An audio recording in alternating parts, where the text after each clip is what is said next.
Let's paint a picture. Birth. A child is brought into the world.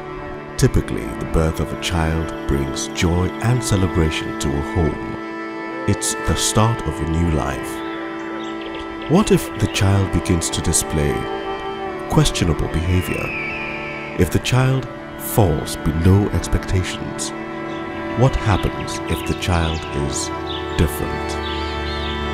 This is the story of many families in Nigeria. They are the ones navigating autism. So I started life as a young girl, hoping to get married someday and have children. Like most people, I had plans of very good things for my children. I dreamt that I would have one boy, one girl, that my children will go to Harvard, they'll become very successful, and the sky will be the limit.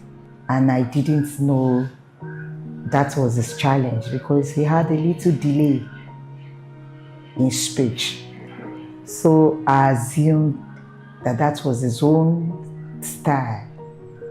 But going forward, when we had to register him in a nursery school, and that was when I discovered that he was not able to learn like every other children.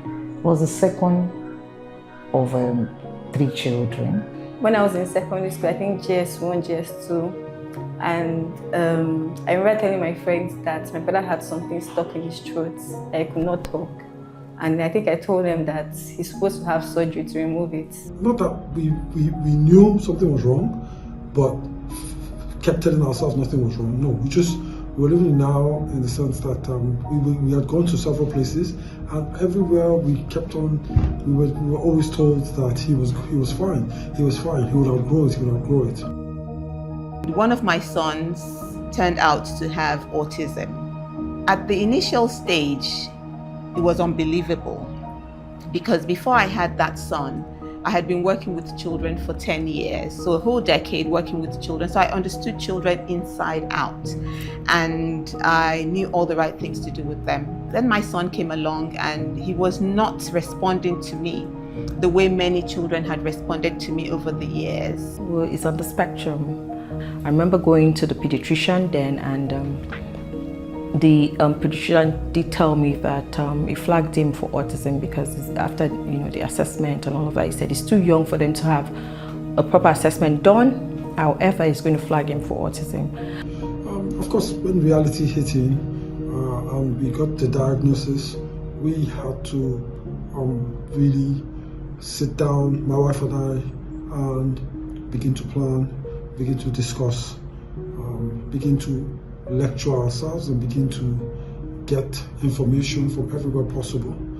Google, journals, medical journals, health journals, writings on autism, on special needs, and it was from there we got ourselves ready. Autism spectrum disorder, ASD, is a neurodevelopmental disorder.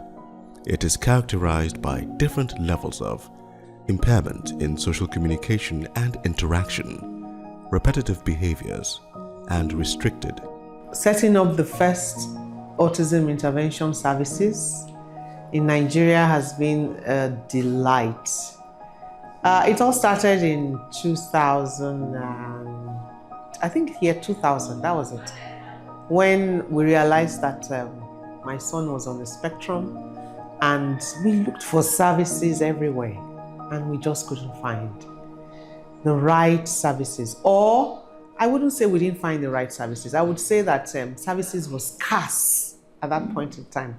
Many people at that time were taking their children to South Africa, and we couldn't afford to split the family, to take the family out. So we decided to stay in Nigeria and do what we needed to do with our son. We did speech therapy, we did music therapy, we did one-on-one in his mainstream school, and we did self-help skills at home on our own. And that was how we started. Emotionally, yeah, I was down. And the first question was, why me? I remember then was a big emotional roller coaster for me. I went, from all sorts. I went down depression lane. I did the, oh, why me, why this, why that? Because again, it's the first child in the family, a very large family, to be on the spectrum. And I just didn't understand why it had to be me. Every other grandchild was okay. Why me? Where's this from? I'd heard autism in passing, but I never really took cognizance of it. I just thought that, that thing that people talk about. And then it came right to my doorstep, and I was like, why? I had a lot of fight with faith, but so I immediately felt something wasn't right. He had words before he was born. He would say things like milk. He would say dada.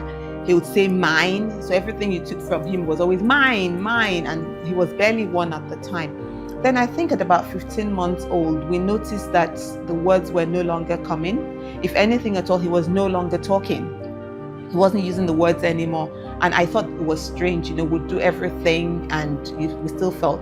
But at 18 months, we were still in some form of denial. My husband in particular felt there was absolutely nothing wrong with his son. If anything at all, he said he was also a late talker. And so our son could have been taken after him. His mom, however, told me that yes, he was late, but he wasn't this late.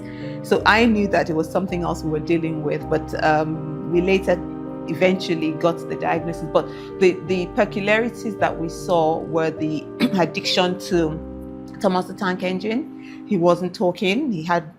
He wasn't using his words at all. He didn't used to make eye contact. He didn't used to want to play with anybody else. If he got in his space, he would get up and move away and just do something else. He just didn't have that interest in other people or interest in the environment. Whatever he was fixated on was his. And he also had this fixation on lights. He used to really stare at the light and, he'll steam. And he also had the fixation on oscillatory movements. So the fans, any fan he saw, he would stand there and, whenever the fans spinned in his direction, he would, pop, and this carried on with him. So these were all behaviors that I noticed and I thought they were very, very strange. 3 different doctors at 3 different times gave different diagnoses. If we need to take a bike now, for instance, we have to commit via bike. He doesn't like bike, he likes the keke napep. But using the keke napep now is another thing, because he will just be doing all in the bike, trying to distract the driver because he likes the view, and people sitting around, he will jump from my leg to another person's leg and all of that. So I'm someone that I've always been interested in the development of the brain for the first 5 years of life, and we know that everything that the child gets to learn in the years to come, those foundations get to be established within that first 5 years. And what we know about autism is such that a lot of the regression that become visible in the older years actually starts at that phase. So you have a situation where the brain is just beginning to switch off from environmental learning and being more interested in the inanimate things and in themselves. So there's that opportunity because the brain is still very malleable at that point. Neural pathways are just being created. There's a lot of flexibility in the brain. However, I have also encountered a lot of stigma along the way, not personally, but in my line of advocacy, you hear a lot of stigma and you hear a lot of misconception about autism. You hear a lot and then you start to wonder. I mean, I've heard someone say that it's bad parenting that's caused autism. And for me, I just felt like that's not true, because if you say it's bad parenting, why is my second child not autistic? So I mean, there's that misconception. There's the misconception of is what you fed them, is what they're eating, is a lot of things like that. Yeah, a lot of people came up with a lot of names, and then it could be spiritual, check out his father's line, whether something was wrong. It's normal. A problem that individuals on the spectrum often face: abuse and discrimination. Children with autism are often rejected, abused and stigmatized within the society, and painfully, even in their families. They don't understand this child. They don't know why he's doing this, and it's a different ballgame out there. As time goes on, I had to adjust to that. Yes, when she was younger, she used to throw a lot of tantrums because people would stare, she would scream, she would cry, she would act up, she would do that. But I mean, as she started growing, we also started growing, and I realized that, we have to take her to more of these places for her to understand. And then we used to have like rules for her. When we go out, we tell her, don't shout, don't talk, don't make noise when you're out, do what you have to do, okay? And she grew up to be in a shell. She grew up to be in a shell, like she'll always keep to herself. Okay, when we're talking about stereotypes, myths, stigma, that is a very big thing in our Nigerian setting because of our culture. We are very religious in quotes. If you have a case of a child being stigmatized against or being bullied, that's the word I was looking for. You need to teach that child the skills of how to manage bullies. And we also encourage the parents to use it as a teaching opportunity in that environment. So if it's happening in the school, use it as a teaching opportunity. If it's in the community, find a way to, talk about it, and let's educate the community about it. One thing that many people fail to recognize: this disorder is not a thing. It is a spectrum. Many families and individuals believe there must be a certain way all children with autism should behave. Autism is very, very clinically individualized because each child is different. And it is so because they have different gifts, different talents, different skills, and different challenges. And if we don't focus on that child as he is, we will miss the opportunity to learn from the child as well as intervene in giving the right support to that child. It's a disability that centers around communication. So when it comes to autism and early intervention, there's a lot that can be achieved because of that process of flexibility in the brain where those neural pathways are just forming.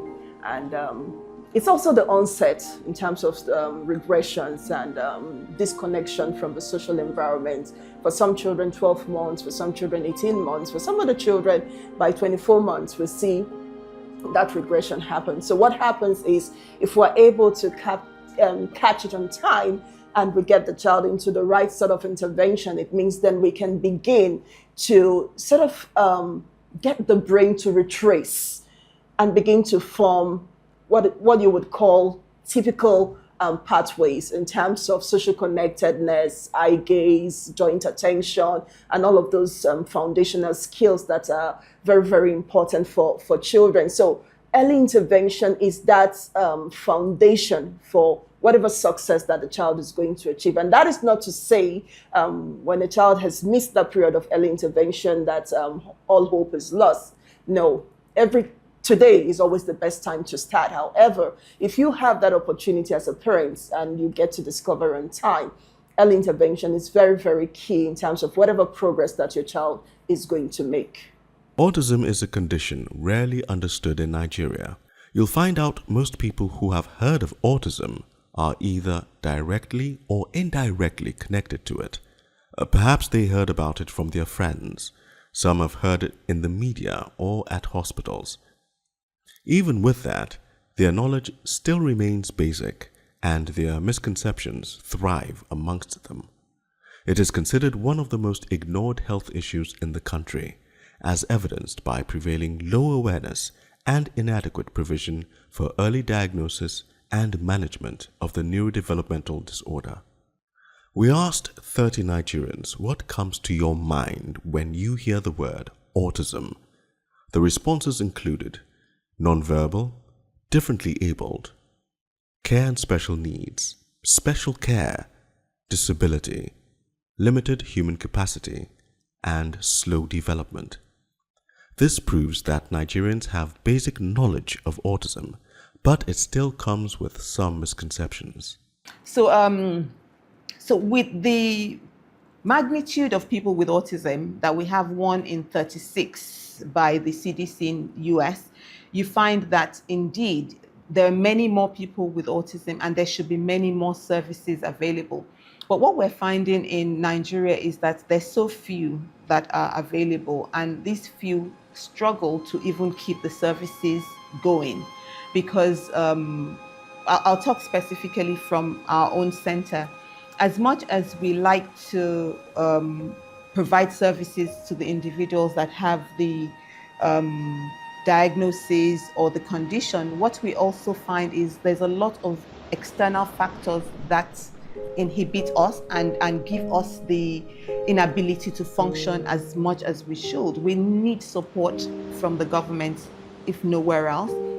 But we still find that the government seems to think it's a place where I don't know, I say the government and I say it with all due respect, maybe not all parts of government, but we have, some of our burden comes from the burden the government brings upon us, because there's an expectation that we should have this much to offer back, but really we need this much to be able to do good works with what we do. The area where we lack is the support from the government in terms of financial support, in terms of holding their hands, sometimes emotional support to guide the parents through some of the anxieties that they feel every day, reducing those challenges. The government can put in place various things. There can be social services available to the families. We know that they have bus system that helps the family if you go to Lasoda, and medical systems that can support the parents. Many times we focus on the children. You'll be surprised, most of our children with autism don't fall sick. They don't fall sick, so they hardly go to the hospital. So it's the parents that need more in terms of making sure that they are doing well, and then seeing the right psychologist, being helped with anxiety, with worry. So these are places where we would need more support. Many families and professionals believe that for individuals on the spectrum to live fulfilled lives and improve, the government must have a role to play. And it must also come in the form of financial assistance. There is a present and clear need to intervene more with urgency in reducing the cost of treatment, in establishing government-owned schools with the best of qualified staff, and in making sure adequate care and support is prioritized. So in a country where they tell us, I'll just use 200 million as, ballpark figure, we may be less or more, and then you use the population for child and adolescent, let's play with 10% of 200 million, or even 5%, or even 1%, and we're looking at 2 million children, adolescents, that potentially another 10% of them, if we go by international data, may be in need of our service. You can see that we haven't even started, and because on the board registry, QABA for instance, there are about 100 Nigerians who are certified between the behavior technician and the QBA, that's my level, okay? If you go to BACB, we probably have about another handful, 10 or so. So let's say, and these are some people from BACB are also credentialed with QABA. So let's go with QABA that's got the highest number. 100 people serving 2 million. We have a long way to go, we do. So whilst we were in the US at the time, we started verbal behavior. We got a specialist that would come to the house, and he used to attend the center at the time also, but also they come home, do speech therapy with him. We did quite a bit of verbal behavior. That was when I got to know about the MAND, the TAPS, echoic, interverbal, and all of those things that we started to use. But one thing that I was also quick to realize is that parent involvement was extremely significant.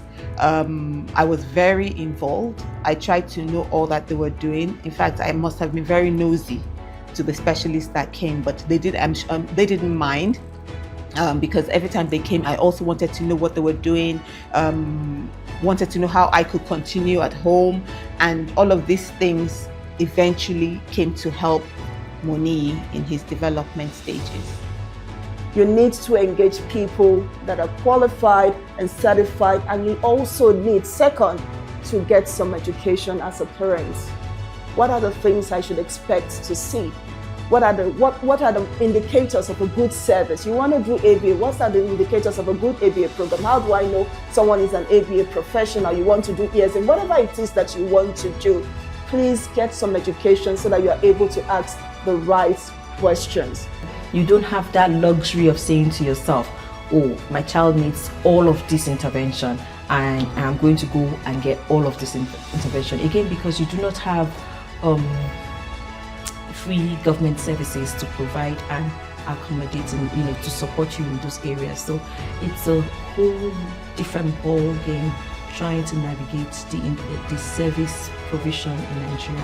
And for me, that was one of the reasons that started me off on trying to learn, trying to empower myself to be a good advocate for my child, to learn what it is like to provide some basic home intervention for my child. Like, for example, you go for a therapy session, I am looking at you, I'm watching you, I'm listening to you, I'm listening to what you have to say about what my child needs. I'm watching and I'm going back home and I'm replicating it, and I'm trying to go online to find how to get to be certified in those areas, to be able to know that yes, okay, this is the correct terminology to use with my child, this is the correct way to do it, so that it's not that I'm not just doing it based on what I'm saying, but I'm also understanding the why behind what they are doing with my child, and be able to have the continuity with my child. So journey from diagnosis to advocacy, in a nutshell, that's it for me. You find out that special needs education is very expensive. It's not easy to raise a child with autism. It's not easy at all. It costs an arm and a leg. So many things you have to sacrifice and all. And then luckily for centers like Patrick Speech and Language Center, that they offer scholarships. Thank God for that. But for others, it's really expensive. Every time we bring a child in that has one need, financial need or the other, the progress is usually very rapid. Meaning that when you take off some of the financial pressures from the parents, they do well. Our center has evolved over time. I mean, when we started with 2 and 3 children. Today, we have over 40 children and we are still counting. And we are still encouraging parents to even take some of them to mainstream school, because we don't want the center to be overcrowded. Through the center, we've been able to create 4 films, because we realize that many people do not read, but Nigerians love to watch movies.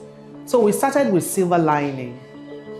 Then we went to Emery. Then we did, I think, The Maid. And then we finalized with autism awareness, which is what is autism. So we want to be able to give more scholarship to families, both in Ikeja and in Lekki, as well as expand our horizon to be of international standards anywhere in the world. That is our aspiration. The goal for their child or ward is to improve, live independently, and be accepted in society. Before that can happen, the Nigerian society has to have proper knowledge on autism and debunk stereotypes.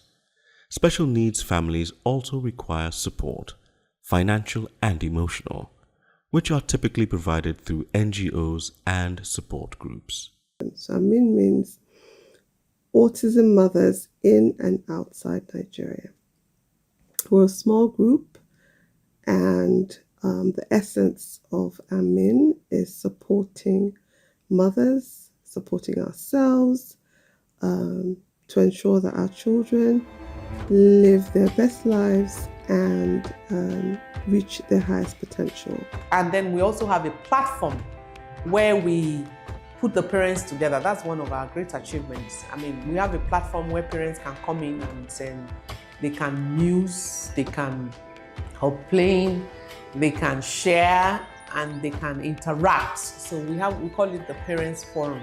So the parents come together and somebody is always there once a week to give them insight. So today we might have the speech therapist there telling them what they can do in the home environment, teaching them the skills. They will ask the question, the speech and language therapist will answer, and then from there we begin to see progress. They don't come into Patrick's, we do it remotely via WhatsApp, but it's a very vibrant group and it's doing very well. We do not have for siblings, maybe we can look to do that. And we don't have for self-advocates, which we are seeing many more of, And the more we are talking about autism, the more the self-advocates are coming out to say, oh, I think I have autism, and then they are trying to get themselves diagnosed. Some of them are diagnosed already and living their lives and understanding that, yes, I'm different, but I'm not less.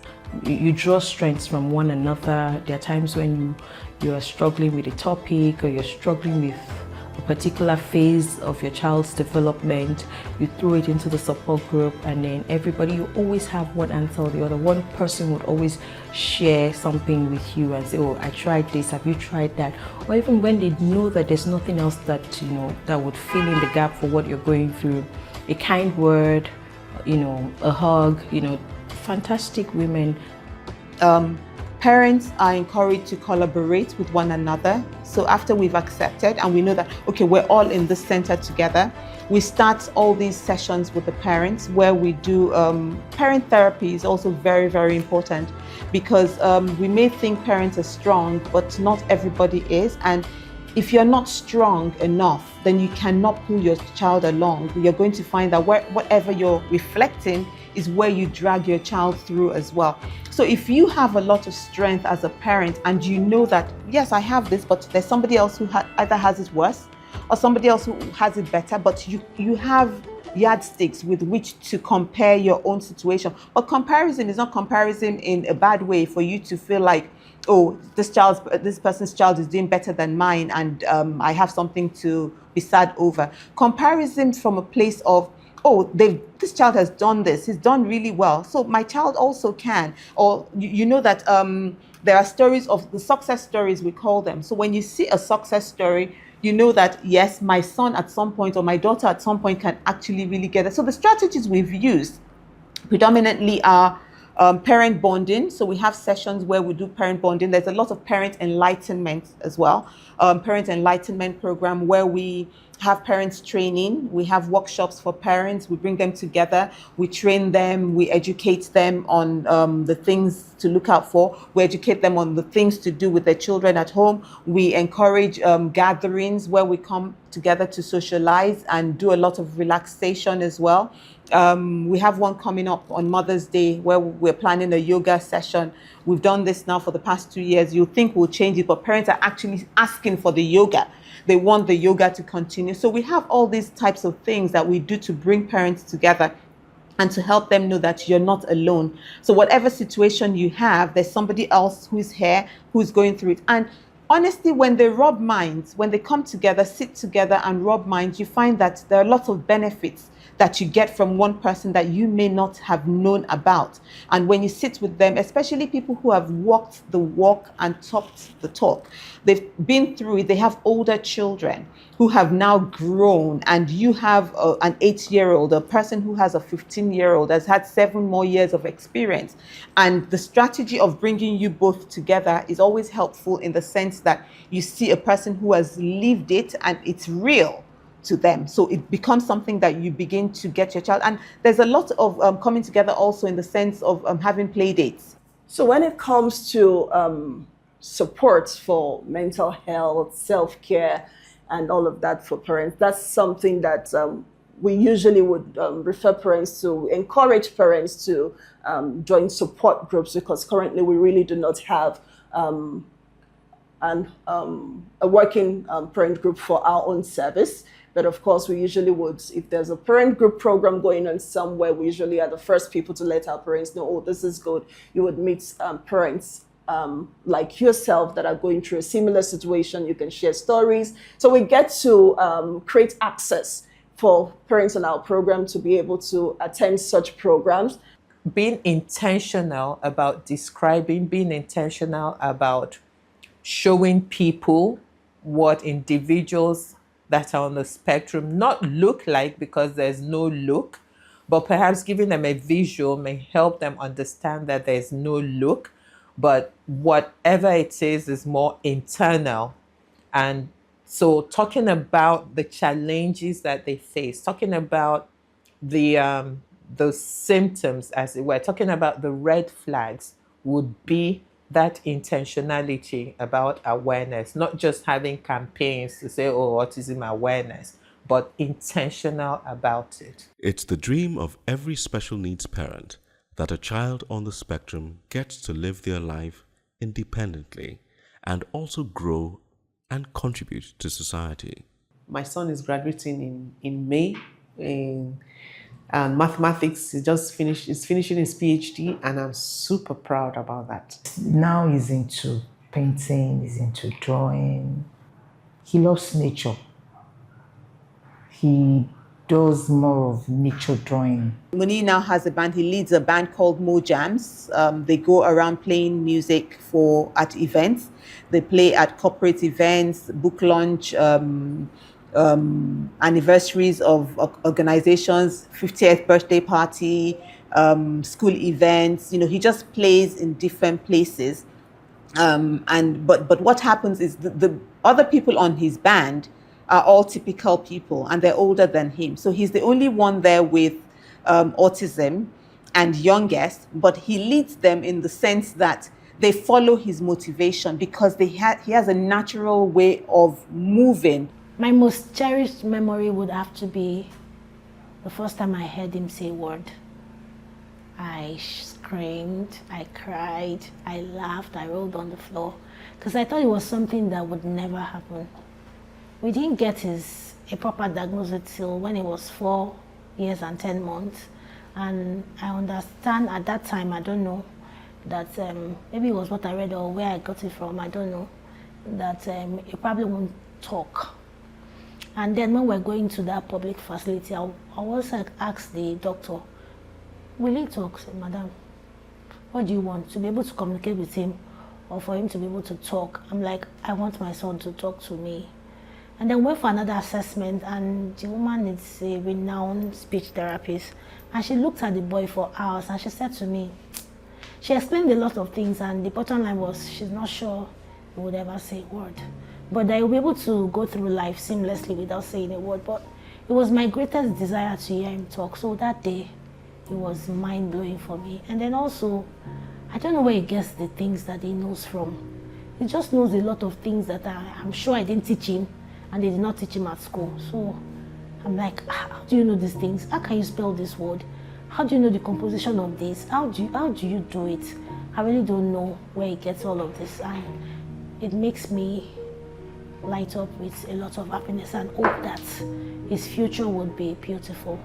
One of the biggest moments of my life with my little brother was him saying, I love you too. So every time I speak to my brother, I always say, I love you, and then he won't answer.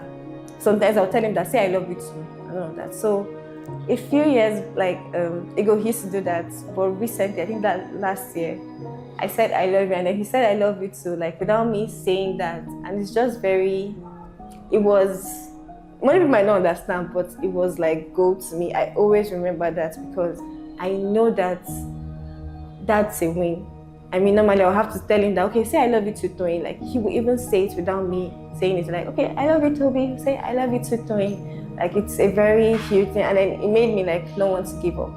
So it was not until we went abroad, we took him back to the States I think it was about 22 months old, just before he turned 2. We took him back to the US at the time, and it was in that space. I think we had only been there about 3 months when he turned around one day and said, Mommy, That was the first time he ever called me mommy, and I was shocked. I was like, oh wow. And well, he said mommy that one time, and he didn't say it again for a very long time. But the fact that he had said it once made me convinced that at least he didn't have a skills deficit in language.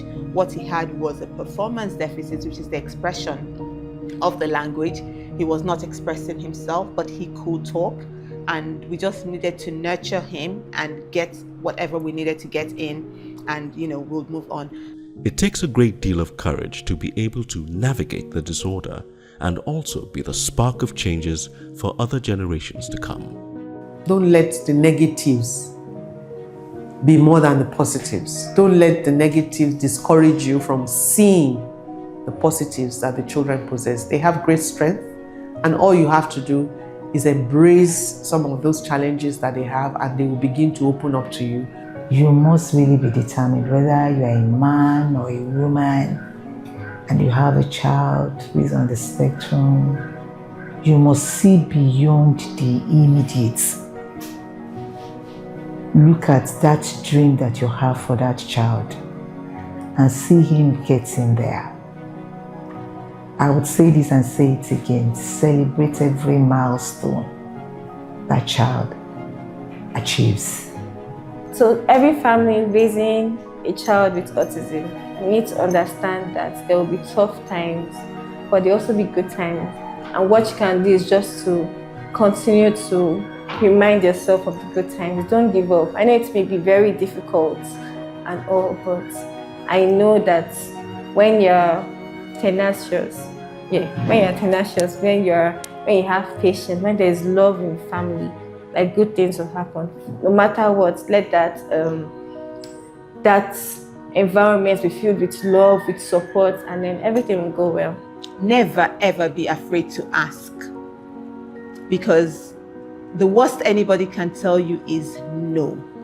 But for those that tell you yes, you move on. Look at different people in the world that have had many no's, and the one yes they got them to the place of ultimate divine fulfillment.